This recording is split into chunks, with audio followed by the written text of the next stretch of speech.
प्रेम के विषय के साथ बहुत सारी भाव जुड़े हैं और इसके बारे में बहुत सारी सुंदर काल्पनिक बातें कही गई है। लेकिन मैं आपसे प्रेम की तकनीक के बारे में बात करना चाहूंगा। मिसाल के लिए लोग कहते हैं भगवान आपसे प्रेम करते हैं, लेकिन क्या वास्तव में कोई जानता है कि भगवान प्रेम करते हैं या नहीं? देखिए, प्रेम एक मानवीय भाव है। मनुष्य अगर इच्छुक हो तो प्रेम कर सकता है, परंतु दुर्भाग्यवश हम अपने जीवन की हर सुंदर चीज को स्वर्ग भेज देते हैं और इस ग्रह पर निर्दयता पूर्वक रहते हैं। प्रेम, आनंद व परमानंद आदि मानवीय संभावनाएं हैं। तो आइए हम देवीय प्रेम की बात नहीं, इंसानी प्रेम की बात करते हैं। आमतौर पर जब हार्मोन आपकी समझ पर कब्जा कर लेते हैं तो लोगों को लगता है कि उन्हें प्रेम हो गया है। यह एक पहलू है। जब आप कहते हैं मैं, मेरा, तो आप किसकी ओर संकेत कर रहे हैं? एक तो आपका भौतिक शरीर है, दूसरा आपका मन है जिससे आप सोचते हैं, तीसरी चीज आपके भाव है, एक है ऊर्जा जो इन तीनों को संचालित करती है। इन सब को मिलाकर ही आप मैं कह रहे हैं। जब यही मैं अलग अलग स्तरों पर सुखद लगता है तो हम इसे अलग अलग नामों से बुलाते हैं। अगर आपके भाव बहुत सुखद होते हैं तो हम इसे प्रेम कहते हैं।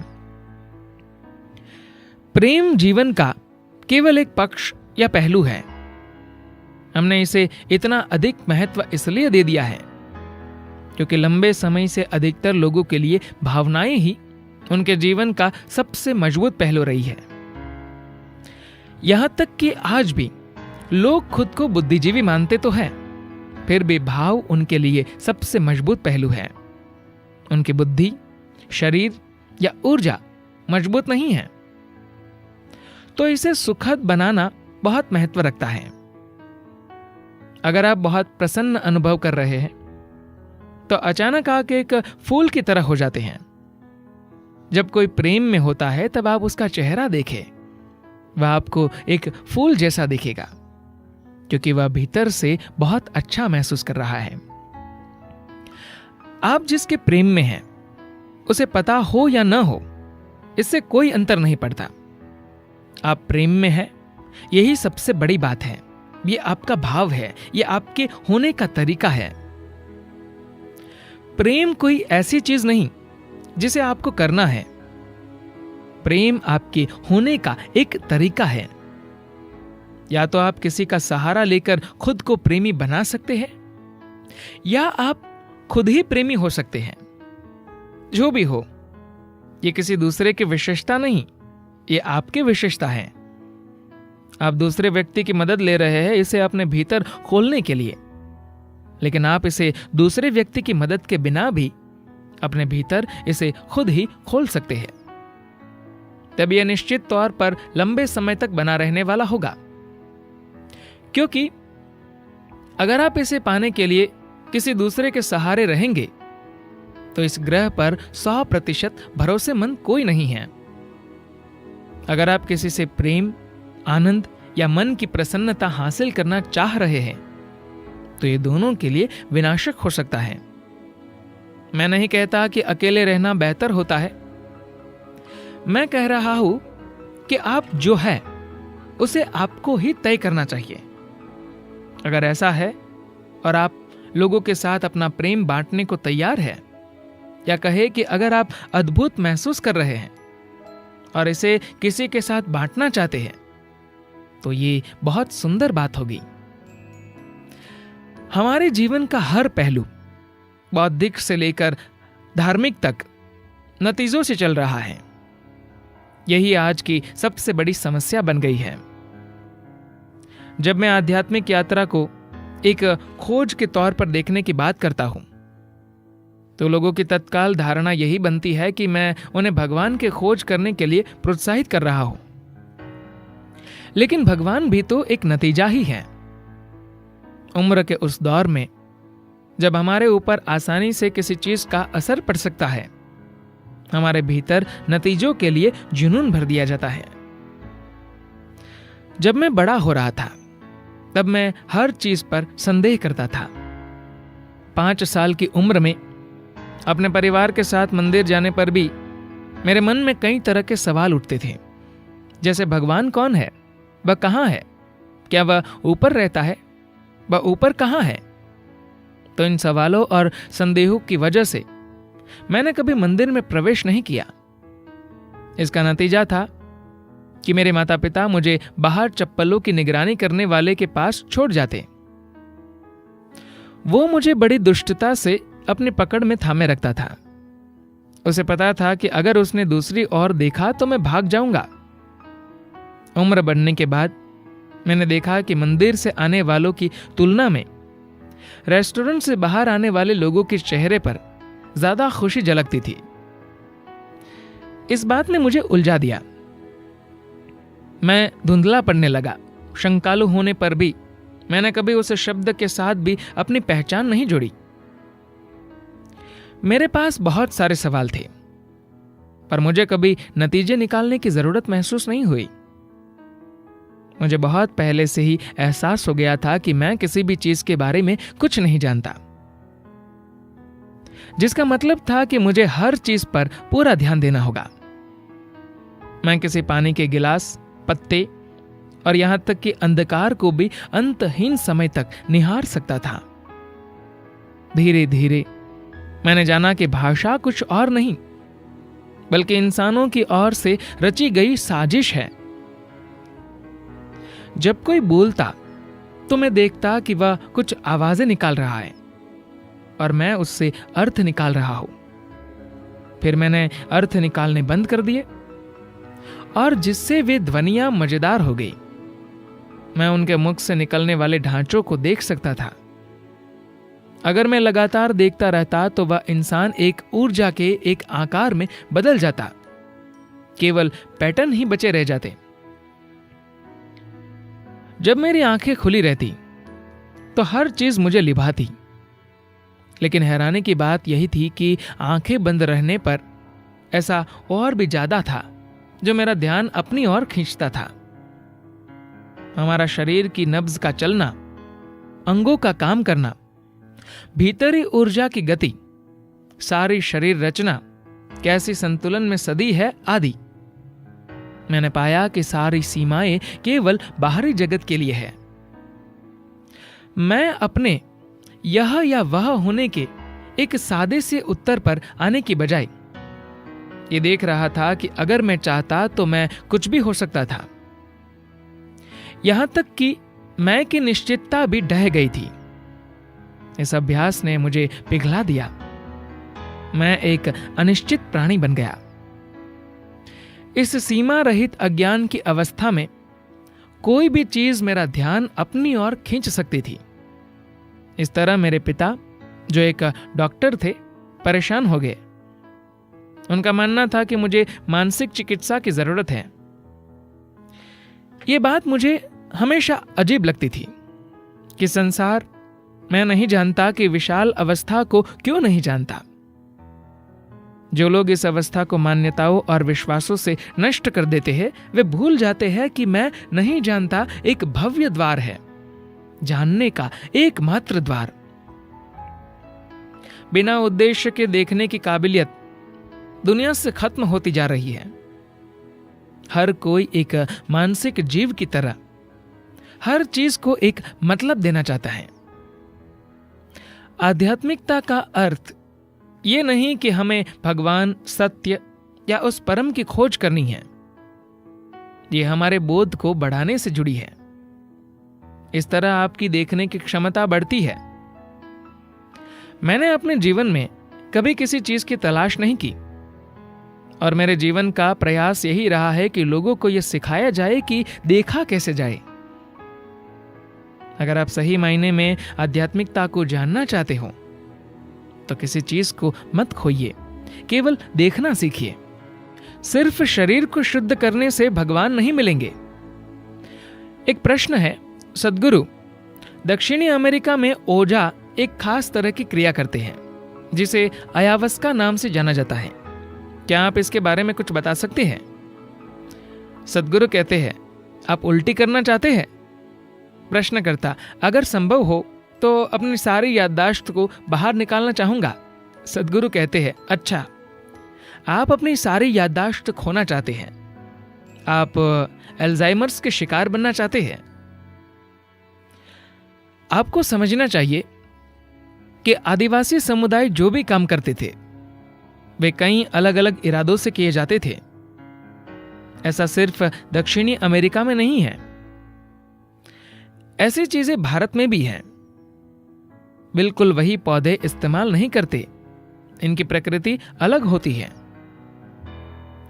लेकिन उससे शरीर की पूरी सफाई हो जाती है। जंगल में रहने वाले लोगों के लिए यह बहुत जरूरी था, क्योंकि अगर आप जंगल में जाकर रहते हैं तो आपके शरीर में तरह तरह के और काफी संख्या में परजीवी पलने लगते हैं। हाल के रिसर्च में पाया गया कि बिल्ली के मलमूत्र के आसपास रहने वाले लोगों के दिमाग में एक तरह का परजीवी पाया जाता है।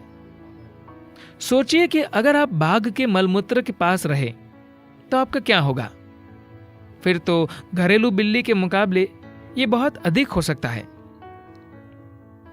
जब आप प्रकृति के बीच प्राकृतिक तत्वों के साथ रहते हैं तो आपके शरीर में परजीवियों की संख्या बहुत बढ़ जाती है। कुछ परजीवी जीवन के लिए खतरनाक हो सकते हैं या शरीर को नुकसान पहुंचा सकते हैं, लेकिन अधिकांश ऐसा नहीं करते। वे आपके शरीर में पलते हैं और थोड़ा फायदा भी पहुंचाते हैं, इसलिए शरीर उनसे ज्यादा नहीं लड़ता। आपकी जानकारी के बिना यह प्रक्रिया चलती रहती है, मगर समय के साथ जब उनकी संख्या बढ़ जाती है तो उनकी सफाई जरूरी होती है। इसलिए इन सिस्टम्स को खास तौर पर एक संपूर्ण सफाई के लिए बनाया गया था। भारत में हमारे पास पूर्ण शुद्धिकरण के बहुत से तरीके थे। हमेशा मति भ्रम पैदा करने वाले पदार्थों से ही नहीं, ऐसी चीजों के साथ मिश्रण करके भी चीजें तैयार की जाती थी। भारत में हम चीजों की उतली करने में यकीन नहीं रखते, हम उसे नीचे की ओर धकेलना चाहते हैं। ऐसे सिस्टम भी है जिनको अपनाने पर अगर आप पानी पिए तो 2 घंटे बाद सिर्फ शुद्ध पानी शरीर से बाहर आएगा। आपकी आहार नली पूरी तरह साफ हो जाती है। जब हम बड़े हो रहे थे उस समय हमारे घरों में नियमित तौर पर यह प्रणालियां अपनाई जाती थी। महीने में एक बार हर किसी को पूरे शुद्धिकरण से गुजरना पड़ता था। माना जाता था कि उसके बिना बेहतर सेहत नहीं हो सकती। यह शरीर में पैदा होने वाले किसी भी तरह के परजीवी से छुटकारा पाने का एक तरीका था। सभी परजीवी कीड़े टैप वॉर्म या राउंड वॉर्म के रूप में नहीं होते। ऐसे सूक्ष्म परजीवी होते हैं जिन्हें आप देख नहीं सकते, मगर वे आपके शरीर में मौजूद होते हैं। अधिकांश परजीवी आपके पाचन तंत्र में मौजूद होते हैं। रक्त और कोशिकाओं में भी परजीवी होते हैं, लेकिन उन्हें खत्म करने का एक तरीका है। ये सभी आपस में जुड़े होते हैं। परजीवियों को खुद के इकोसिस्टम की जरूरत होती है। अगर आप अपने पाचन तंत्र से परजीवों की मौजूदगी को पूरी तरह खत्म कर दे तो दूसरे परजीवी आमतौर पर जीवित नहीं रह सकते। कुछ को छोड़कर बाकी नहीं बच सकते, क्योंकि उन्हें अपनी तरह की एक इकोसिस्टम की जरूरत होती है। उस इकोसिस्टम को बीच बीच में नष्ट करना आदिवासियों के जीवन का एक हिस्सा था, वरना लोग धीरे धीरे बीमार या सुस्त हो जाते थे और कम उम्र में ही मर जाते थे। ये सारी चीजें होती थी। इसके अलावा इंसान के भीतर जमा होते भावनात्मक और मनोवैज्ञानिक बोझ को साफ करने की भी प्रक्रिया होती है। लेकिन जब आप ऐसी चीजों के लिए बाहरी पदार्थों का इस्तेमाल करते हैं तो किसी न किसी रूप में आपको उनकी लत लग जाएगी। आप उस प्रक्रिया तक सीमित हो जाएंगे। अगर किसी को लगता है कि अपने पाचन तंत्र का शुद्धिकरण करने से उन्हें चेतनता मिल जाएगी, तो उन्हें अलग तरह के उपचार की जरूरत है। यह निश्चित रूप से शरीर की सफाई करता है और कुछ चीजों को संभव बनाता है। लोगों ने कुछ खास आयामों तक पहुंचने के लिए मति भ्रम के तरीकों का इस्तेमाल किया, जो काफी हद तक तंत्र मंत्र से संबंधित है। यही वजह है कि उत्तरी और दक्षिणी अमेरिका में तंत्र मंत्र खूब पनपा। उन्होंने कुछ खास संभावनाओं के लिए खुद को उपलब्ध बनाने के लिए दूसरी तरह के साधनों का इस्तेमाल किया। मैं आपको समझाना चाहता हूं कि अपनी बुद्धि की उथल पुथल में थोड़ी जगह खोजना सिर्फ एक अस्थाई हल है। चाहे आप ये कोशिश जटिल उच्चारण वाले दक्षिणी अमेरिकी पदार्थ के साथ करें या LSD या ड्रग या और किसी चीज के साथ, ज्यादातर समय ये आपको पूरी तरह अशक्त बना सकता है, जिसमें एक बार आप अनुभव के चरम पर होंगे और उसके बाद धड़ाम से जमीन पर गिरकर टूट जाएंगे। ये ऐसा ही है मानो आप $1 करोड़ सालाना कमा रहे हो और उतना ही खर्च करने की आपकी आदत बन गई हो, मगर अचानक से अगले साल आपको सिर्फ $10 लाख मिले। फिर आप टूट जाएंगे क्योंकि आपके पास $10 लाख है, जबकि ढेर सारे लोगों के लिए $10 लाख एक बड़ा सपना होता है। अगर आप उसे कमाए बिना ऊंचाई पर चले गए, अगर अपने दिमाग को रसायनों से भरते हुए आप किसी तरह अनुभव के चरम तक पहुंच गए और फिर अगर नीचे आए, तो पहले से कहीं ज्यादा दयनीय स्थिति में होंगे। भारत में लोग शिकायत कर रहे थे, सद्गुरु आप सिर्फ अमेरिका में भाव स्पंदन कार्यक्रम करते हैं, आप भारत में यह नहीं कर रहे हैं, आपको भारत में कम से कम एक कार्यक्रम करना चाहिए। मैंने कहा, जिन लोगों ने कम से कम 3 बार भाव स्पंदन कर लिया है, उन लोगों को मैं एक सुपर भाव स्पंदन करवाऊंगा। बस इतना है कि हर प्रतिभागी के लिए हमें 3 स्वयंसेवकों की जरूरत पड़ेगी, क्योंकि आपको हर किसी के लिए एक बाल्टी ले जाना होगा। वे उल्टी करेंगे, आशा है कि वे दूसरी चीज नहीं करेंगे, वे उलट देंगे। आपको उन्हें लंच के लिए ले जाना पड़ेगा। उन्हें समझ नहीं आएगा कि भोजन कैसे करें, आपको उन्हें खिलाना होगा। आपके दक्षिणी अमेरिकी उपचार में यही हो रहा है। आपको पता नहीं चलता कि कोई चीज कैसे करनी है, आप बिखरे हुए होंगे।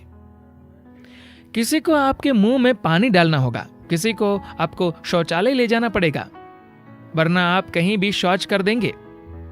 हम बिना किसी जड़ी बूटी या रसायन के इस तरह एक सुपर भाव स्पंदन कर सकते हैं। हम आपके उस आयाम को बेहतर कर सकते हैं जो हर स्तर पर एक जबरदस्त शुद्धिकरण होगा, मगर इसे चेतनता समझने की गलती न करें। हाँ, ये आपको एक तरह से राहत देगा, मगर आपको कहीं नहीं ले जाएगा। धन्यवाद।